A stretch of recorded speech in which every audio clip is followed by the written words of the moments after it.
Good morning. നല്ലൊരു പ്രഭാതം ആശംസിക്കുക. എൻ്റെ കുഞ്ഞുങ്ങൾ വന്നിട്ടില്ല ഇന്ന്. കാരണം മൂത്ത കുഞ്ഞിന് മോക്ക് പനി കുറഞ്ഞിട്ടുണ്ട്, പക്ഷേ പരിപൂർണമായ ഒരു മാറ്റം ഉണ്ടായില്ല. അപ്പോൾ ഞാൻ വിചാരിച്ച് ഇന്നുകൂടെ റെസ്റ്റ് എടുക്കട്ടെന്ന്. അപ്പോൾ ഞാൻ ഇന്ന് പറയുന്നത് നമ്മുടെ ഇടയിലൊക്കെ ഉള്ള ചില സംഭവങ്ങളാണ്.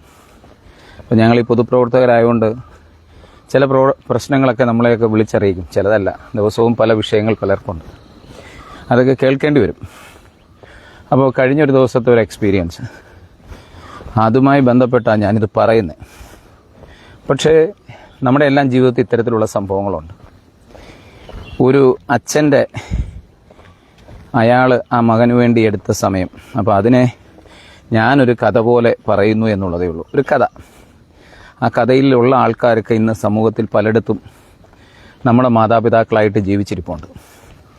അവരുടെ സ്വപ്നങ്ങളൊക്കെ മക്കൾക്ക് വേണ്ടി കളഞ്ഞ, ഞാൻ എപ്പോഴും പറയും, അവനവൻ്റെ ലൈഫ് യഥാസമയത്തിനനുസരിച്ച്, കുട്ടിക്കാലത്തിൻ്റെ സുഖമനുസരിച്ച്, യുവാവായിരിക്കുമ്പോൾ യുവാവിൻ്റെ യുവത്വവുമായി ബന്ധപ്പെട്ട രീതിയിൽ, അവൻ വാർദ്ധക്യമാകുമ്പോൾ,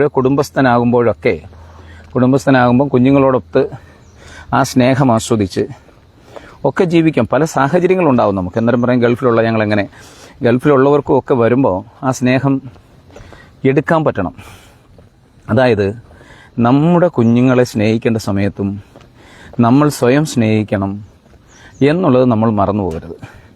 ഓരോ രക്ഷകർത്താക്കളും പഠിക്കേണ്ടതായ ഒരു പഠനമുണ്ട്. പ്രസൻറ്റ് ടെൻസിൽ ജീവിക്കുക. നമ്മുടെ ചുറ്റുപാടുമുള്ളവർ, നമ്മുടെ മാതാപിതാക്കൾ, ഞങ്ങളുടെ അച്ഛൻ തന്നെ പ്രതീക്ഷിക്കാത്ത സമയത്താണ് മരിച്ചു പോകുന്നത്. അപ്പോൾ ഇതാരും പ്രതീക്ഷയോട് മരണത്തെ കാത്തിരിക്കാൻ, മരണം വരും, ആ വരുന്ന സമയത്ത് അതിനെ ഉൾക്കൊള്ളുക എന്നുള്ളതാണ്. അതുകൊണ്ട് അതിനെ വിളിച്ചുകൊണ്ടിരിക്കേണ്ട, നമ്മൾ ജീവിക്കേണ്ട സമയം കൃത്യമായി ജീവിക്കുകയും ചെയ്യണം. ഓക്കെ, ഇത്ര ഞാൻ ബേസിക്കായിട്ട് പറഞ്ഞു എന്നുള്ളതേ ഉള്ളൂ. ഞാൻ ഒരു കഥ പറയാം. ഒരു ഗ്രാമത്തിൽ വെറും പാവപ്പെട്ട ഒരു കുടുംബമുണ്ട്. അവന് അമ്മയില്ല, അച്ഛൻ മാത്രമേ ഉള്ളൂ. ആ പയ്യൻ, പക്ഷേ ഈ അച്ഛന് വലിയ സ്വപ്നങ്ങളുണ്ട്. ആ സ്വപ്നത്തിനനുസരിച്ചുള്ള ഒരു സ്കൂളിലാണ് അവനെ പഠിപ്പിക്കാൻ വിടുന്നത്. അങ്ങനെ ഈ അച്ഛൻ ഉള്ള ജോലി എന്താണെന്ന്, ചെറിയ ഒരു ചായക്കടയാണ്. അദ്ദേഹം ആ ചായക്കടയിൽ ജോലി ചെയ്ത് മകനെ ഇംഗ്ലീഷ് മീഡിയം സ്കൂളിൽ പഠിപ്പിക്കുക. ഞാൻ പറഞ്ഞത് കഥ അത്ര തീവ്രമാക്കി പറയത്തില്ല, കാരണം ഇത് നമ്മുടെ ഇടയിൽ സംഭവിച്ച കാര്യമാണ്. അപ്പോൾ ചായക്കട ഞാൻ മാറ്റി പറഞ്ഞെന്നുള്ളതേ ഉള്ളൂ. അപ്പോൾ ആ കുടുംബ പശ്ചാത്തലത്തിൽ ഈ മകനെ വളർത്തിയ അച്ഛൻ ഈ മകനെ മൊത്തത്തിൽ സാറ്റിസ്ഫൈ ചെയ്യാൻ പറ്റുന്നില്ല. കാരണം ഒരു ചായക്കട കൊണ്ട്, അപ്പം എങ്ങനെങ്കിലുമൊക്കെ എന്നാലും കോമ്പറ്റീറ്റീവായിട്ട് പയ്യൻ വളരണം എന്ന അച്ഛൻ്റെ ചിന്ത, അച്ഛൻ്റെ ആഗ്രഹം. അങ്ങനെ ജീവിച്ചു പോകുമ്പോഴൊക്കെ ഈ പയ്യൻ യഥാർത്ഥത്തിൽ വലിയ അപകർഷതാബോധമുണ്ട്. അവൻ്റെ ഷൂ, അതോടൊപ്പം തന്നെ അവൻ്റെ ബാഗൊക്കെ അപ്പൻ ചില സമയത്തൊക്കെ തുന്നി കൊടുക്കും. ബാഗിനൊക്കെ നല്ല വിലയാണല്ലോ ഇന്ന്. അങ്ങനെ ഒരു ദിവസം മകൻ ഫുഡ് കഴിക്കാതെയാണ് എവിടെ പോയത്, സ്കൂളിൽ പോയത്. ഫുഡ് എടുത്തുകൊണ്ട് പോയില്ല.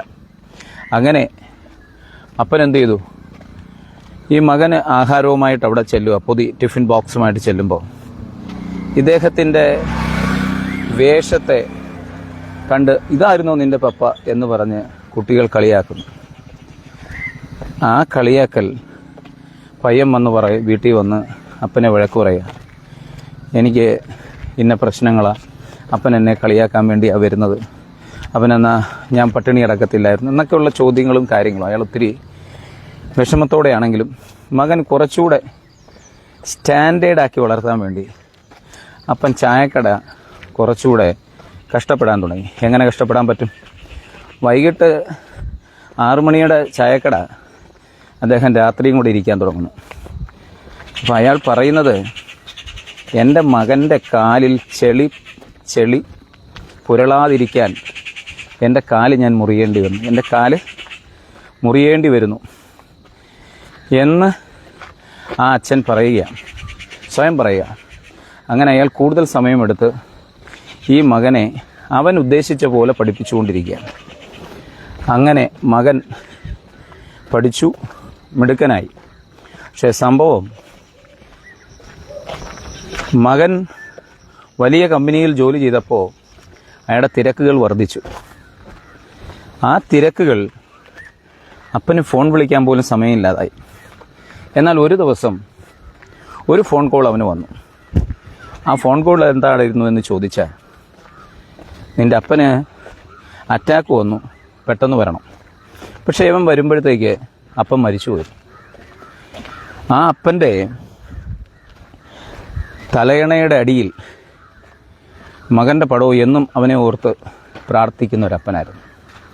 അങ്ങനെ അപ്പൻ അവിടെ ഒരു ലെറ്റർ എഴുതി മകന് വേണ്ടി വെച്ചിട്ടുണ്ട്. ആ ലെറ്റർ അവനെടുത്ത് വായിക്കുന്നതാണ്. നിൻ്റെ ഇഷ്ടത്തിനനുസരിച്ച് നിൻ്റെ സ്കൂൾ ജീവിതം നടത്താൻ എന്നെക്കൊണ്ട് കഴിഞ്ഞില്ല, അതിൽ ഞാൻ വിഷമിക്കുന്നു. അവിടെ അയാൾ ആ വേർഡ് എഴുതി ചേർത്തിട്ടുണ്ട്, എൻ്റെ കഴിവിൻ്റെ പരമാവധി, എൻ്റെ കഴിവിൻ്റെ പരമാവധി ഞാൻ എൻ്റെ മകനെ വളർത്താൻ ശ്രമിച്ചു. പക്ഷേ അവൻ്റെ താല്പര്യത്തിനൊത്ത് അവനെ എത്തിക്കാൻ എനിക്ക് കഴിഞ്ഞില്ല. പക്ഷേ ഞാൻ രാത്രിയെ പകലുകളാക്കി എന്ന് പറഞ്ഞാൽ അയാൾ കഠിനാധ്വാനം ചെയ്തു. എൻ്റെ മകൻ്റെ അവൻ എഴുതിയ, അതിനെ ക്ലോസ് ചെയ്ത് എഴുതിയിട്ടുണ്ട് അയാൾ എഴുതിയേക്കുന്നതാണ്. അപ്പോൾ എന്നോട് പറഞ്ഞ ജീവിതകഥയുമായുള്ളൊരു ബന്ധത്തിൽ പറയുന്നത്, എൻ്റെ മകൻ്റെ കാലിൽ ചെളി പുരളാതിരിക്കാൻ ഞാൻ എൻ്റെ കാലുകൾ മുറിക്കപ്പെട്ടു എന്ന് പറഞ്ഞാൽ അയാൾ കഷ്ടപ്പാടുകൾ ഏറി വന്നു എന്ന് അയാൾ ആ ക്ലോസ് വെച്ചു. അവൻ ആ ലെറ്റർ വായിച്ചിട്ട് അവൻ തൻ്റെ അപ്പനെപ്പറ്റി ചിന്തിക്കുക. എൻ്റെ അപ്പൻ പണ്ട് ഞാൻ നടക്കുമ്പം ഒരു വലിയ വാഴയില വെട്ടി എൻ്റെ അപ്പൻ നനഞ്ഞുകൊണ്ട് എന്നെ നനയാതെ കൊണ്ടുപോയിട്ടുണ്ടായിരുന്നു. അവൻ ഓരോന്നിങ്ങനെ ചിന്തിച്ചു. എൻ്റെ ബാഗുകൾ എൻ്റെ അപ്പൻ എനിക്ക് തുന്നിത്തരുമായിരുന്നു. അങ്ങനെ ഓരോ സമയവും എനിക്ക് വേണ്ടി മാത്രമാണ് എൻ്റെ അപ്പൻ ജീവിച്ചത്. ഇതാ ഞാൻ പറയാൻ വന്നു. അപ്പന്മാരൊക്കെ അവൻ ഓർത്ത് കരയുക. ഒരു കാര്യം ആലോചിച്ചോണം, ജീവിതത്തിൽ ഞാനും, ഞങ്ങളുടെ അച്ഛൻ മരിക്കുന്ന 71-ാമത്തെ വയസ്സിലാണ്. അത് അപ്രതീക്ഷിതമായ ഒരു മരണം, പെട്ടെന്ന് സംഭവിച്ചു പോയി. പക്ഷേ ഞാനും ഇങ്ങനെ ചിന്തിക്കുമായിരുന്നു, അച്ചാച്ചന് ചിലതൊക്കെ ചെയ്തു കൊടുക്കണം. പക്ഷെ ഞങ്ങൾ 5 ആമക്കളാണ്. ഞങ്ങളൊരു സ്റ്റാൻഡ് എത്തുന്നതിന് മുമ്പ്, നമ്മൾ ഈ പറയുന്ന ചെയ്തു കൊടുക്കാവുന്ന, ഞങ്ങൾ 2013 അച്ഛൻ മരിക്കും, ഒരു സ്റ്റാൻഡിൽ, ഞാൻ LLM കണ്ട് പഠിക്കുന്നു, LLB ആയിരിക്കും, ഒരു എക്സാമിൻ്റെ സമയത്ത് അച്ഛൻ മരിക്കുന്നു. അപ്പോൾ നമ്മൾ ചെയ്തു കൊടുക്കാം. പക്ഷേ ഞാൻ എൻ്റെ അപ്പനോടൊക്കെ ഭയങ്കരമായി സ്നേഹിച്ചിരുന്നു, അദ്ദേഹത്തിന് പ്രത്യാശ കൊടുത്തിരുന്നു. അച്ഛൻ്റെ സ്വപ്നങ്ങളെല്ലാം എന്നോട് പറഞ്ഞിട്ടുണ്ട്. ഞാൻ ആ സ്വപ്നങ്ങളിൽ കൃത്യമായി അടിവരയിട്ട് ഒരു കാര്യമില്ലാതെ ചെയ്തുകൊണ്ടിരിക്കുന്നു. അദ്ദേഹം സാറ്റിസ്ഫൈഡ് ആയിരിക്കാം, പക്ഷേ എൻ്റെ കർത്തവ്യം ചെയ്തു കൊടുക്കാൻ കഴിഞ്ഞിട്ടുണ്ടോ എന്നുള്ളത് അതെപ്പോഴും ഒരു ചോദ്യം തന്നെയാണ്. പറയാൻ വന്ന പോയിൻ്റ് ഇത്രയേ ഉള്ളൂ. അച്ഛൻ്റെ കഥ പറയാനല്ല വന്നു. നമുക്ക് ചെയ്യാനുള്ളത് അന്നേരം ചെയ്തില്ലെങ്കിൽ നമുക്ക് പിന്നൊരു സമയം, ആ ത്യാഗത്തിൻ്റെ പ്രതിഫലം ചെയ്യാനൊരു സമയം കിട്ടത്തില്ല. അത് ഇന്നലത്തെ ആ വീട്ടിലെ പശ്ചാത്തലത്തിൽ നിന്ന് എനിക്ക് മനസ്സിലാകുന്നു. ഇത് നമ്മുടെ എല്ലാം ജീവിതത്തിൽ നമ്മൾ മനസ്സിലാക്കേണ്ടതാണ്. അവർ കരഞ്ഞുകൊണ്ട് എന്നെ വിളിച്ചു. ഞാനവിടെ ചെല്ലുമ്പോഴും ഒക്കെ അവർ പറയുന്ന കഥയിൽ ഞാൻ കഥയെ മാറ്റിയെടുത്തത്, അത് അവരും ഇത് കേൾക്കുമല്ലോ എന്നുണ്ട്, അതുകൊണ്ടാണ്. അപ്പോൾ ആ ഒരു സാഹചര്യം നമ്മൾ മനസ്സിലാക്കണം. സമയം നമ്മളെ കാത്തു നിൽക്കില്ല. നമുക്ക് കൊടുക്കാനുള്ളത് നമ്മുടെ മാതാപിതാക്കൾക്ക് കൊടുക്കാൻ മറക്കരുത്. സമൂഹത്തിൽ അവർക്ക് കൊടുക്കേണ്ട സ്നേഹം, അവർക്ക് നമ്മൾ നേടിക്കൊടുക്കേണ്ടതായ പല കാര്യങ്ങളും ആ സമയത്ത് നേടിക്കൊടുക്കണം.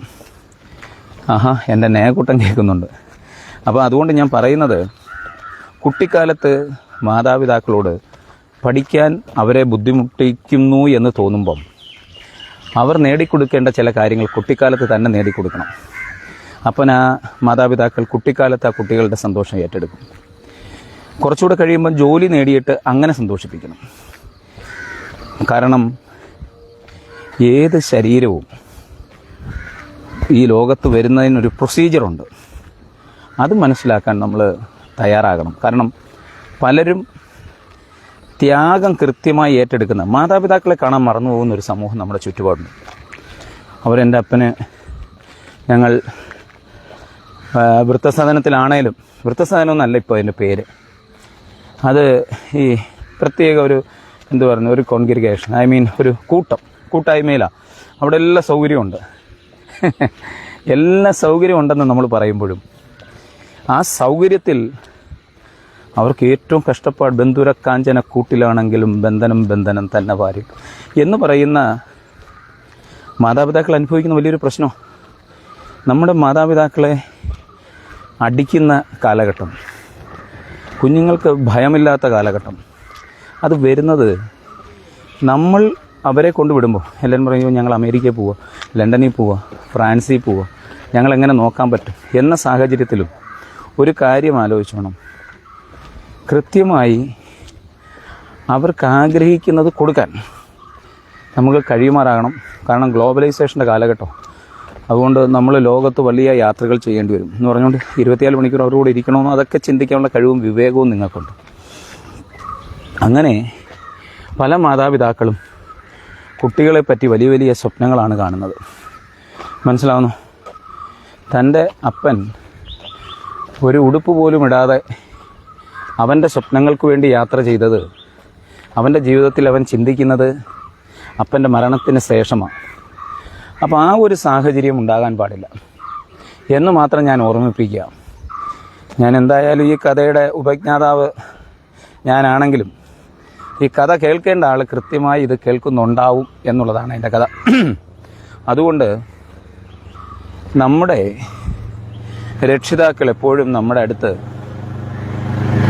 അവരുടെ ജീവിതത്തിൽ കഠിനാധ്വാനത്തിൻ്റെ രൂപത്തിലായിരിക്കും വരുന്നത്. നമുക്ക് വേണ്ടി കഠിനാധ്വാനം ചെയ്യുന്നവരായിരിക്കും നമ്മുടെ മാതാപിതാക്കൾ. അവർ ചിലപ്പോൾ ആ കാലഘട്ടത്തിൽ നല്ല ജോലി കിട്ടിയിട്ടുണ്ടാകത്തില്ല. അവർ ചെറിയ ചെറിയ ജോലികൾ ചെയ്ത് നമ്മളെ വളർത്തും. പക്ഷേ അവരുടെ സ്വപ്നം കൃത്യമായിരുന്നു. അവർ കാണുന്ന സ്വപ്നം എൻ്റെ മകൻ അല്ലെങ്കിൽ മകൾ കൃത്യമായി ഇത്ര വർഷമാകുമ്പോൾ എന്നെ സംരക്ഷിക്കുമെന്ന ചിന്ത, അത് വലുതാണ്. നമ്മൾ അപമാനമായി കാണുന്ന പല കാര്യവും അവരുടെ ത്യാഗമാണെന്ന് നാം ആലോചിക്കണം. ഇത് എനിക്ക് മാത്രം സംഭവിക്കുന്നതല്ല, ഈ സമൂഹത്തിൽ മൊത്തം ഇതുണ്ട്. മാതാപിതാക്കളുടെ ത്യാഗം, ചില അമ്മച്ചിമാരൊക്കെ എന്തുമാത്രം സ്ട്രഗിളാണ് ചെയ്യുന്നത്, എടുക്കുന്നത്. അത് കൊച്ചുമക്കളെ വളർത്താൻ വേണ്ടി സ്ട്രഗിൾ ചെയ്യുന്നവർ ഞങ്ങളുടെ ചുറ്റുപാടുമുണ്ട്. അവർ എന്ത് ചെയ്യാൻ പറ്റും? നമ്മൾ ചിന്തിക്കേണ്ടത് വിജയം നേടിയ ശേഷം പലരും ഓർക്കുന്നത് നമ്മളെ ഉയർത്തിയ കൈകൾ ഓർക്കാറില്ല. ആ ഉയരത്തിലെത്തിയാൽ നാം മറന്നു പോകുന്നൊരു സംസ്കാരം അതുണ്ടാകാൻ പാടില്ല. കാരണം എന്താണെന്ന് ചോദിച്ചാൽ കൺഫെഷൻ പിന്നെ ഉണ്ടാവും അവസ്ഥയ്ക്ക്, പക്ഷേ സമയം കഴിഞ്ഞു പോകും. സമയം കഴിഞ്ഞുണ്ടാകുന്ന ചില ഓർമ്മകൾക്ക് ഒരർത്ഥവുമില്ല എന്ന് ഓർമ്മപ്പെടുത്താനാണ് ചില പ്രായത്തിലുള്ളവരൊക്കെ. അതുകൊണ്ട് ത്യാഗത്തിൻ്റെ വില അപ്പപ്പോൾ മനസ്സിലാക്കാൻ നമുക്ക് കഴിയണം. നമ്മൾ എത്ര ഉയരങ്ങളിലേക്ക് കയറുമ്പോഴും താഴെ നിൽക്കുന്ന അച്ഛൻ്റെ വിയർപ്പ് അല്ലെങ്കിൽ രക്ഷകർത്താക്കളുടെ വിയർപ്പ് നാം കാണാതെ പോകരുത്.